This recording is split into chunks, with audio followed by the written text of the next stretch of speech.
Magnificent to be here.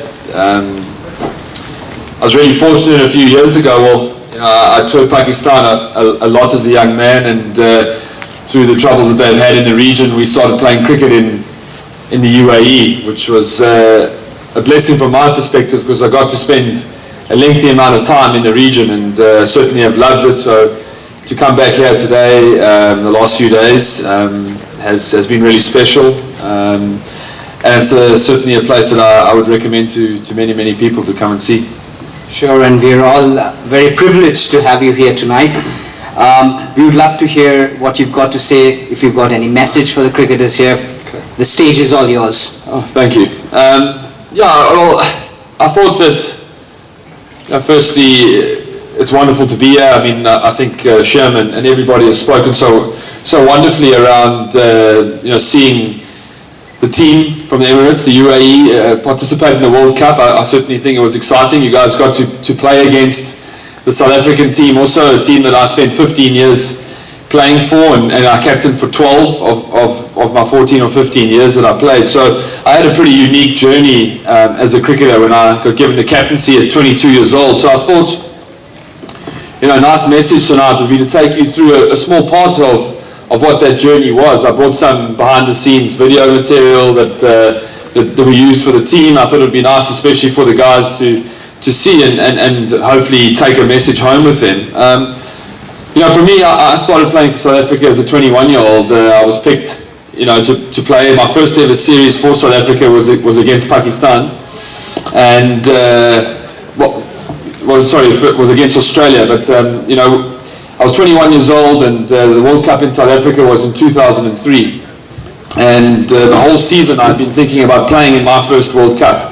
It was a 2003 World Cup in South Africa. It was on everyone's lips and minds, and as a young man, it was a dream of mine to play in a home World Cup. So building up to that event, every training session I went to, every match I played, it was always in the back of my mind.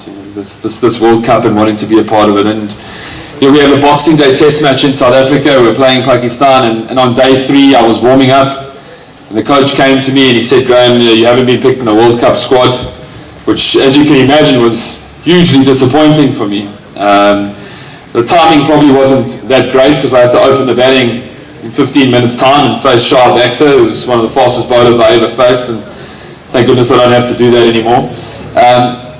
But I sort of got through the day, went to my room that night, finished the test match, and obviously hugely disappointed. Started looking at myself in the mirror and thinking about why wasn't I in the team? I'd been performing well. And it's one of those moments in your career where it's very, very easy to start blaming other people. And I was a young man, and I woke up the next day and I sort of said to myself that I'm going to make sure the next time a World Cup squad is selected that I'm going to be the first name on the list. And I looked at myself in the areas where I could improve as a cricketer, as a person, as a man, and went on to Newlands and got 150. And in the test match against Pakistan there, myself and Herschel Gibbs put on 300. And that was kind of the greatest message that I could have given to the selectors at the time as a cricketer. And the World Cup went underway.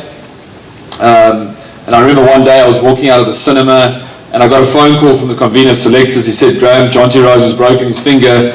Pack your bags, you're flying to Joburg on the next flight, you're playing against New Zealand at the Wanderers in a few days' time."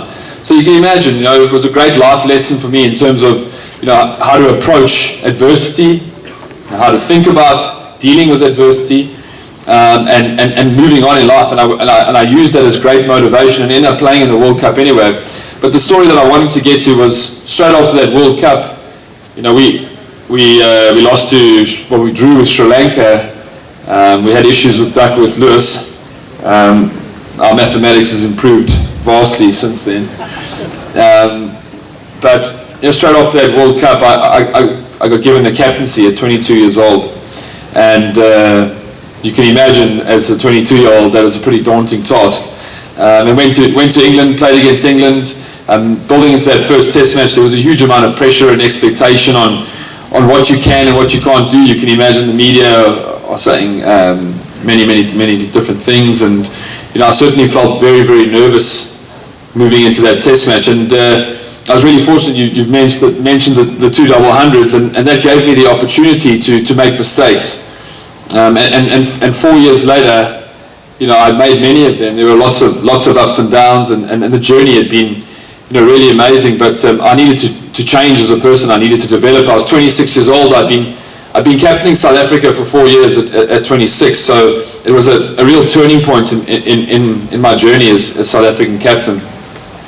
And I sat down after the 2007 World Cup and really spent the 3 months that we had off thinking about how I could become, a better leader for South Africa. Started to understand the politics of South African sport, the fans, the people. At that time there were a lot of great cricketers retiring, guys like Sean Pollock, Lance Klusener, most of our all-rounders. So tactically we needed to change. We needed to start looking at a new style of play, and that's when you started to see guys like Dale Steyn, Morne Morkel, the Hashim Amlas, the A.B. de Villiers started to move sort of prominently into the team. And we went from there, and we won in Pakistan, we drew in India, and then we went on to win in England for the first time since South Africa's readmission into sport. And we then went from there and we won in Australia for the first time, I think our first team ever in 27 years to win in Australia, which was an amazing experience. So I brought a video